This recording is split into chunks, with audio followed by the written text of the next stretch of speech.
Bismillahirrahmanirrahim. Assalamualaikum warahmatullahi wabarakatuh. Halo teman-teman podcast semuanya. Selamat datang kembali di podcast pendidikan. Semoga kita selalu diberi kesehatan dan semangat untuk terus belajar. Nah, pada episode kali ini kita akan bahas satu materi yang sangat penting dalam mata kuliah pembelajaran perkembangan peserta didik, yaitu perkembangan kepribadian dan kemandirian. Nah, materi ini sangat relevan bagi calon guru karena tidak hanya mengajarkan peserta didik secara agar menjadi cerdas secara akademik, tapi juga membentuk karakter serta kemandirian mereka. Nah, sebelum kita bahas topik ini, kita ada kehadiran dua narasumber kita yang hebat dan tadi cantik nih. Narasumber kita yang pertama ada Kak Mona. Silahkan, boleh diperkenalkan Kak, dari mana, terus Kakak lulusan mananya? Ya, perkenalkan, nama saya Muna Putri. Saya lulusan dari UIN, program studi Madrasah Ibtidaiyah. Seperti itu. Nah, keren banget ya Kak, ini lulusan dari UIN. Oke, selanjutnya narasumber kedua kita ada, silahkan Kakak. Perkenalkan, nama saya Hanifah Zakira, saya lulusan dari UIN PGSD. Oke, dan dari kakaknya lulusan UIN, kalau kakak ini tentu saya lulusannya dari UIR. Nah, karena kita udah kedatangan narasumber hebat, kita mulai aja nih podcast kita hari ini. Kalian saya nanya nih Kak, sebenarnya yang menurut Kak Mona nih, apa sih yang dimaksud dengan kepribadian anak itu? Ya, menurut saya kepribadian anak itu adalah keseluruhan karakter, sikap, cara berpikir, perasaan, kebiasaan, serta perilaku yang dimiliki seorang sehingga membedakannya dengan orang lain. Perkembangan pribadi dimulai sejak anak lahir dan terus berkembang seiring pertambahannya usia. Proses tersebut mempengaruhi oleh dua faktor, yaitu faktor pertamaannya yaitu faktor bawaan atau keturunan dan faktor lingkungan, seperti itu. Faktor bawaan meliputi sifat dasar yang dimiliki sejak lahir, sedangkan faktor lingkungan meliputi keluarga, sekolah, teman, sebaya, masyarakat, sehingga media yang digunakan anak setiap hari, gitu, kayak lingkungannya gitu Kak Hana. Sebagai contohnya, seorang anak yang sejak kecil dibiasakan berkata jujur, menghargai orang lain, bertanggung jawab, akan lebih mudah membentuk kepribadian yang positif dibandingkan anak yang tumbuh di lingkungan yang kurang memberikan teladan. Oleh karena itu Kak Hana, perkembangan kepribadian bukan hanya bertanggung jawab di sekolah saja, tetapi juga keluarga dan lingkungan sekitar. Jadi anak kita tuh kalau misalnya lingkungannya buruk, otomatis anak kita akan cenderung terbawa ke negatif kan, seperti itu. Berarti faktor salah satu itu ada bawaan dari lahir juga kan Kak, kemudian dan juga beberapa faktor kayak faktor lingkungan nih juga berpengaruh besar ya Kak, seperti yang Kak bilang tadi.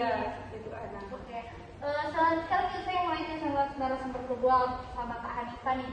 Nah, menurut Kakak ini kan tadi udah dijelasin sama Kak Mona itu apa itu yang dimaksud dengan kepribadian tadi. Nah, menurut Kakak nih, apa aja aspek yang menunjukkan perkembangan kepribadian seorang anak tadi?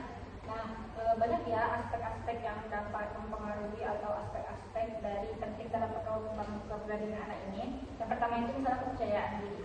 Kepercayaan diri itu keberanian anak tadi untuk mencoba hal yang baru atau mereka bisa yakin dengan kemampuan mereka itu sendiri. Lalu yang kedua itu bisa dalam pengendalian emosi, mereka bisa mengatur emosi mereka, baik itu marah, sedih, kecewa maupun gembira. Nah, ada yang ketiga yaitu yang namanya tanggung jawab. Tanggung jawab ini misalnya itu mampu menyelesaikan tugas sekolah tanpa harus selalu diingatkan. Jadi mereka punya tanggung jawab mereka sendiri sama tugas sekolah, tanpa diingatkan mereka sudah melakukannya sendiri. Nah, lalu yang keempat adalah kejujuran. Yang maksud kejujuran di sini mereka berani mengatakan hal yang sebenarnya atau apa yang kesalahan mereka bisa mereka katakan tanpa harus berbohong. Nah, yang terakhir itu ada yang selanjutnya itu ada disiplin. Disiplin ini dia tuh mematuhi aturan baik itu di sekolah, di rumah, ataupun di lingkungan masyarakat lainnya. Nah, yang terakhir itu ada yang namanya kemampuan bersosialisasi. Mereka itu mampu bekerja sama, berkomunikasi, ataupun mereka bisa menghargai pendapat teman mereka di kelas. Jadi apabila aspek-aspek tadi sudah ada dalam perkembangan pada suatu anak tadi, maka dia akan seimbang sehingga anak tadi itu akan memiliki kepribadian yang matang, menghadapi berbagai tantangan dalam kehidupannya. Oh, gitu. Berarti tadi aspeknya itu ada tadi salah satunya untuk kepercayaan diri dia, kemudian tanggung tanggung jawab, jawab, main hiburan, penganiayaan emosi gitu ya kak. Kemudian aspek-aspek itu berkembang secara seimbang tadi kan kak, anak-anak itu matang jadi menghadapi tantangan dan kehidupan tadi kak. Nah kemudian kak, kalau setelah kita bahas tadi nih kak, menurut kakak nih sekarang kan kita bahas pembahasan selanjutnya nih kak, karena tadi kita udah mengetahui apa aja yang dimaksud dengan kepribadian tadi, juga kita udah menjelaskan tadi apa tadi aspek-aspeknya yang perkembangan tadi ini kan kak. Nah menurut Kak Mona nih, kalau aku mau nanya sama Kak Mona nih kak, kenapa tadi kemandirian itu salah satu jadi tujuan yang sangat penting dalam pendidikan? Ya, makasih Kak Nasib.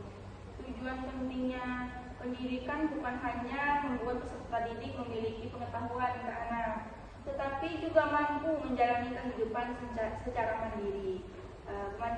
Kemandirian adalah kemampuan seseorang melakukan berbagai aktivitas, mengambil keputusan, memecahkan masalah, serta bertanggung jawab atas tindakan tanpa selalu bergantung kepada orang lain, gitu kan anak. Ya, di sekolah kemandirian itu terlihat ketika peserta didik mampu mengerjakan tugas sendiri, berani bertanya jika belum paham, mampu mengatur waktu belajar, menjaga perlengkapan sekolah, serta memiliki motivasi belajar dari dalam dirinya. Juga bisa termasuk seperti mereka itu ingin mencari tahu apa pembelajarannya itu, belajar di rumah, itu kemandirian. Bukan kayak harus dikasih tahu dulu jawabannya ini. Mereka akan mencari sendiri di kemandirian itu. Peserta didik yang mandiri biasanya lebih percaya diri, kreatif, mampu berpikir kritis, dan tidak mudah menyerah ketika menghadapi kesulitan gitu. Lebih bagusnya karena peserta didik ini tidak takut salah, agar mereka itu terus belajar, terus mencari tahu ilmu yang belum mereka pahami itu. Seperti itu Kak Ana. Oh, berarti menurut Kak Mona ini kemandirian tadi itu kalau dalam lingkungan sekolah bisa kayak dia tuh ngerjain tugas sendiri, ya, betul, tanpa disuruh kan kak, menjaga barang-barang dia, itu termasuk kemandirian kan kak. Terus menjaga perlengkapan sekolah, jadi kak bilangin gitu kan kak, juga rapi gitu ya kak. Berarti itu termasuk kemandirian dalam sekolah nih kan kak. Nah kalau Kak Hanifah nih, kalau tadi kan disebutin sama Koman apa itu sih kemandirian dalam sekolah. Nah gimana nih kita sebagai guru ini untuk menumbuhkan sikap mandiri sama anak-anak? Kan banyak nih anak-anak kalau misalnya kerjain PR pasti disuruh dulu, barang-barangnya itu sering kayak entah belajar kemana, ya termasuk kemandirian nih. Kita nih sebagai guru SD bakal jadi calon guru SD atau orang-orang di rumah yang bakal denger ini, gimana supaya peserta didik ini tuh ada nih rasa kemandirian dalam diri dia nih kak? Iya, bertanggung jawab juga. Nah, kan karena kita ini calon guru ya semuanya, bisa nih kita membiasakan kegiatan bermandiri. Salah satunya, misalnya ada tugas, jangan langsung menolongnya, biarkan mereka itu mengerjakan terlebih dahulu sampai mana batas kepahamannya. Nah, nanti kalau misalnya mereka sudah merasa kesulitan, mereka boleh minta tolong sama kita. Tapi kitanya bukan jangan langsung memberitahu jawaban, tapi kita membimbing dia agar tahu ini jawabannya apa atau gimana. Lalu yang kedua itu bisa dengan memberikan tanggung jawab sesuai dengan usianya. Misalnya, kamu ke kelas ya hari ini. Nah, di situ dapat mengajarkan tanggung jawab mereka. Mereka ke kelas, berarti tugas mereka apa? Membersihkan kelas, ataupun menyusun kursi dan lain-lainnya. Nah, yang ketiga itu kita bisa memberikan apresiasi atau dukungan setelah ujian karena usaha mereka tadi. Nah, jadi kita tuh nggak melihat hasilnya, tapi kita lihat usaha anaknya tadi. Nggak boleh kita lihat hasilnya, kita lihat usahanya, itu kita apresiasi untuk anak tadi. Lalu bisa juga dengan membiasakan peserta didik tadi itu membuat pilihannya dan dia bertanggung jawab dengan pilihan dia. Misalnya dia bilang, ibu saya mau jadi ketua kelas gitu. Nah, kita berikan dia tanggung jawab itu, tapi kita harus melihat dia bisa nggak tanggung jawab dengan pilihan dia sendiri. Nah, yang kelima itu bisa dengan menggunakan model pembelajaran aktif sehingga peserta didik itu terbiasa mencari informasi, berdiskusi, menyelesaikan masalah secara mandiri. Misalnya bermain game, nah itu kan mereka akan berdiskusi dengan teman-teman yang lainnya kan, gimana cara memainkannya. Nah, dengan pembiasaan begini nih, peserta didik tadi dapat percaya diri dan nggak selalu bergantung ke guru ataupun orang tua. Berarti salah satu cara guru itu biar anak-anak tadi ini bersikap mandiri itu salah satu tadi ada kayak membuat pilihan, suruh dia membuat pilihan supaya bertanggung jawab, kemudian memberi apresiasi, kemudian memberikan dia tanggung jawab. Sebenarnya kalau menurut aku ya kak, dan antara 5 poin yang kakak sebutin tadi itu yang ada satu poin menurut aku tuh malah kayak memberi apresiasi. Kayak walaupun kita juga kalau misalnya ngelakuin sesuatu itu pasti kita juga butuh apresiasi kan. Cuma kalau kita udah mengusahain ternyata nggak ada apresiasi sama kayak kok aku kayak gini ya nggak ada apresiasi.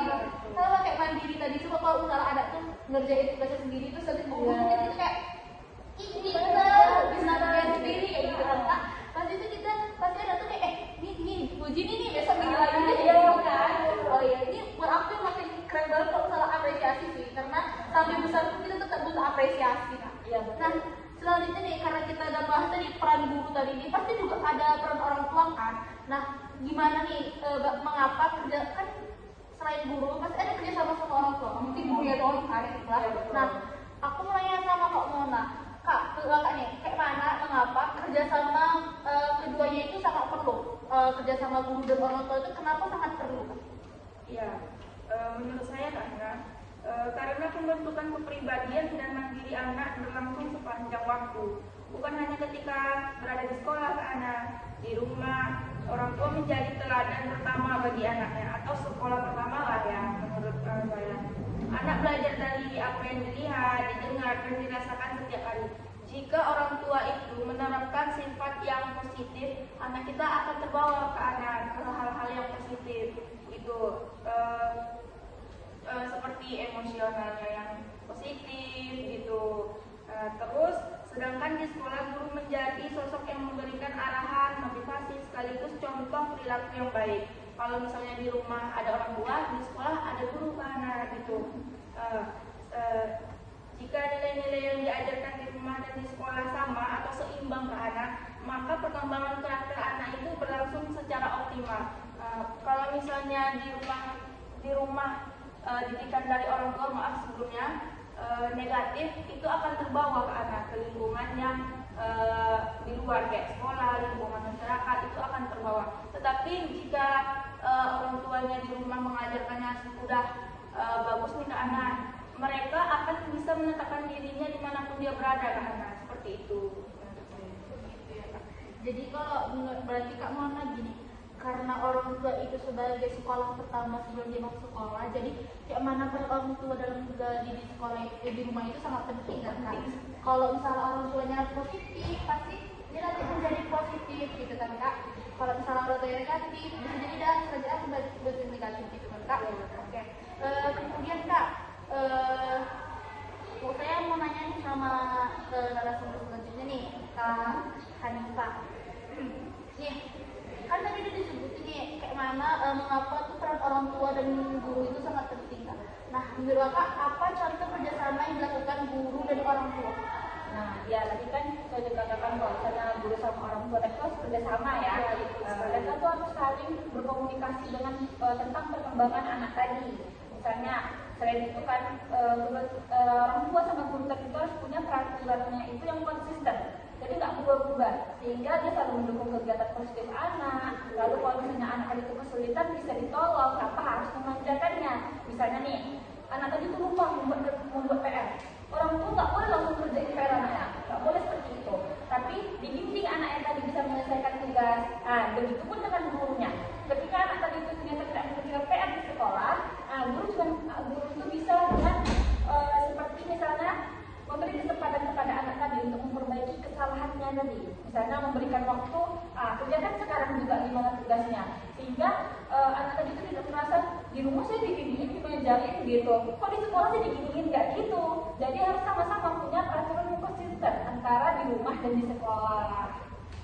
Boleh saya menambahkan jawaban? Boleh. Jadi peran orang tua itu sangat penting ya. Penting banget. Kita sebagai guru atau calon guru yang anak, kita tuh harus bekerja sama juga kepada orang tuanya gitu, biar bisa menyeimbangi pendidikan anaknya yang di rumah dan di sekolah gitu. Berarti itu kita pasti penting juga komunikasi kita sama guru, sama orang tua gitu. Berarti juga orang tua itu penting juga nih untuk ngasih anaknya ilmunya juga, maksudnya di rumah juga biar seimbang sama pelajaran ya, Kak Mona dan Kak Hanifah sampaikan tadi.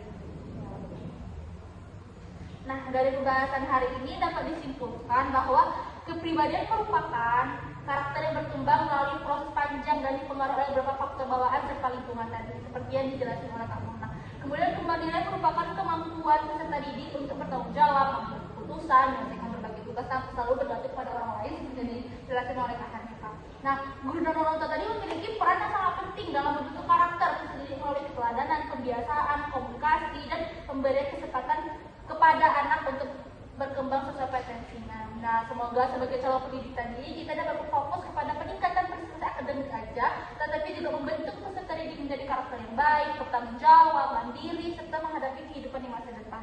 Nah, terima kasih kepada dua narasumber kita yang hebat ini, Kak Mona dari UPIN dan Kak Hanifah dari UPIN. Semoga diskusi kita pada hari ini dapat menjadi berkah dan semoga teman-teman di rumah juga paham. Sampai sini saya mengucapkan terima kasih banyak kepada narasumber kita. Demikian podcast hari ini, sampai jumpa minggu depan. Wassalamualaikum warahmatullahi wabarakatuh.